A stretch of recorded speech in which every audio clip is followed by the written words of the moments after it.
யாரா இவன் இப்படி நடுரத்தில் உட்காந்து அண்டா குண்டாலாம் கழுவிட்டு இருக்கானே எதுக்குன்னு பாக்குறீங்களா? வேற ஒன்றும் இல்லைங்க, நாளைக்கு விடிஞ்சா தீபாவளி. ஸோ அதுக்கு முன்னாடி நாள் நைட்டே போயிட்டு எங்கள் வீட்டில் மட்டன்லாம் எடுத்துட்டு வந்து சமைக்க ஆரம்பிச்சிருவாங்க. நானே இப்போதான் வீட்டுக்கு வந்த உடனே இந்த மட்டன் கிளீன் பண்ற வேலையை என்கிட்ட கொடுத்துட்டாங்க. இந்த மட்டன் வந்து பார்த்தீங்கன்னா இந்த ஆட்டோட முடி அப்புறம் ஆட்டு கறி வெட்டும் போது வர சின்ன சின்ன எலும்பு துண்டுலாம் ஒட்டிகிட்டு இருக்கும். ஸோ அதோட போட்டு சமைக்க ஆரம்பிச்சுன்னா அந்த எலும்பு துண்டு நம்ம பல்லுலே போய் சொருவிக்கும். ஸோ அதை பக்காவாக க்ளீன் பண்ணி எடுத்துருங்க.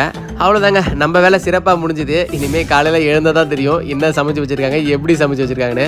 ஸோ காலைல எழுந்தது எங்கள் அப்பா மட்டும் ஆசீர்வாதம் வாங்கிட்டு புது ட்ரெஸ் எல்லாம் வாங்கின்னு அப்படியே தீபாவளிக்கு சமைச்சு வச்ச எல்லாத்தையும் சும்மா இலையில போட்டு தூரு வாரிட்டேன். பாப்பா வேற காலைல எழுந்துலேருந்து வெடிக்கலாம்னு சொல்லிட்டே இருந்தா. ஸோ வாங்கி வச்ச 1000 ரூபாவை எடுத்துகிட்டு வெளில வந்துட்டோம்.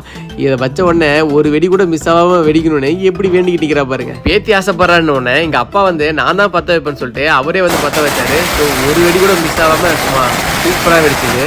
அவ்வளோதாங்க, நல்லபடியாக தீபாவளியே முடிஞ்சிருச்சு. பாய், ஐ லவ் யூ.